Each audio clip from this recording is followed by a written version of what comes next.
কথায় কথায় বাপের বাড়ি যাওয়ার ধুমকি দাও। এখন কিন্তু শীত নাই, এখন আর সহ্য করবো না। পুরো শীতে আমিও তোমাকে সহ্য করছি, আর না, এবার আমি বাপের বাড়ি যাবই। আচ্ছা ঠিক আছে, যাও, সাবধানে যাবে আর নিজের খেয়াল রাখবে। আচ্ছা ঠিক আছে, আমাকে আনতে যাবে কবে? সামনের শীতে। ভাবি, আপনি তো ড্রাইভিং পরীক্ষা দিতে যাবেন, একটা প্রশ্ন করব, উত্তর দিতে পারবেন? আরে অরুণ ভাই, আপনি যে কোনো প্রশ্ন করেন, সব প্রশ্নের উত্তর আমি দিতে পারবো। আচ্ছা বলেন তো, রাস্তার উপর কবরের মতো যেটা দেয়া থাকে ওইটা কেন দেয়া হয়? ওইটা দেখলে বুঝতে হবে গাড়ি স্লো করতে হবে, কারণ রাস্তা প্রেগনেন্ট হয়ে গেছে।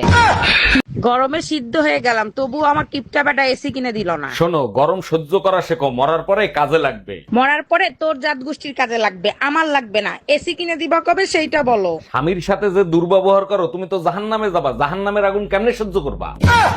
এই শোনো, গরমের ছুটিতে আমি বাপের বাড়ি যাব, আমারে বাপের বাড়ি দিয়ে আসো। এই গরমে হিট স্ট্রোক করে মরার কোনো ইচ্ছা আমার নাই, তুমি একা একা যাও। একাই যাইতাম, তোমার শালি বললো দুলা বাইরে সাথে নিয়ে আসতে, তার জন্য তোমারে বললাম। আরে কই তুমি, দেরি হয়ে যাচ্ছে তো, তাড়াতাড়ি চলো। হক মাওলা, অরুণ বাবাকে কিছু দান করেন। বাবা মাফ করেন, পরে আসেন, আমি এখন কাজ করতেছি। মারে, কাজের ফাঁকে দান করলে জীবনে অনেক উন্নতি হবে। কথা বললে আপনার কানে যায় না? আরে জামাই, তুমি খয়রাত করতেছো, আমার মেয়ে কোথায়? আপনার মেয়ে বাসায়, আর আপনার মেয়ের জন্য আজকে আমি খয়রাতি। কি ব্যাপার, তুমি খাইলা, তোমার ছেলে রেখা হইলা, আমার খাবার কোথায়? দেখো, আজকে থেকে তুমি আমার কাছে কিছু বলবা না, যা বলার তোমার মার কাছে বলো। হে প্রভু, এই বউ শাশুড়ির ঝামেলা কবে শেষ হবে? আচ্ছা কি হয়েছে সেটা তো বলবা। তোমার মারে বলছিলাম ছেলেটারে একটু দেখেন, আমি একটু মার্কেটে যাচ্ছি। সে আমাকে বললো যার যা সন্তান সে এসে দেখো। ডাক্তার, এত কিছু খাই তবু শরীরের দুর্বলতা কাটে না, কি করি বলেন তো? আপনার তো রক্ত শূন্যতা হয়েছে, মনে হয় বাসায় অনেক মশা আছে, দাঁড়ান মশা মারার ওষুধ লিখে দিই। আরে ডাক্তার, আমার ঘরে একটা মশাও নাই, শুধু রক্ত চোষা বউ আছে, আপনি বউ মারা ওষুধ লেখেন। এই আমাদের বিয়ের সময় কাজী সাহেব তোমার কানে কানে কি দোয়া পড়ছিল? বিয়ে ভাঙানির দোয়া পড়ছিল। ইস, কেন যে কাজী সাহেবের দোয়া আমলে নিলাম না। কাজীরে পরে দেখতেছি, আগে বল কাজী বিয়ে ভাঙানির কি দোয়া পড়ছিল? বিয়ের সময় কাজী সাহেবরে জিজ্ঞেস করছিলাম, বিয়ের কোণের ডান পাশে বসাবো না বাম পাশে বসাবো? কাজী সাহেব কানে কানে বলে, এখন যেখানে খুশি সেখানে বসা, বিয়ের পরে তো ঘাড়ের পরেই বসবে।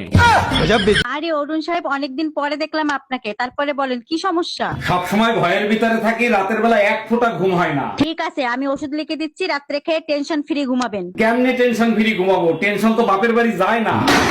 তোমাকে বিয়ে করে জীবনে সুখ শান্তি সব বিসর্জন দিছি। আর তোমারে বিয়ে করে আমি অশান্তির আগুনে জ্বলতে আছি। গিয়ে দেখো আমার বাপের বাড়ি শান্তি কাকে বলে। তারা তো শান্তিতে থাকবেই, তাদের অশান্তির কলস আমার গলায় বাঁধতেছে না। এই আমি অশান্তির কলস, আজকে বুঝাবো অশান্তি কাকে বলে।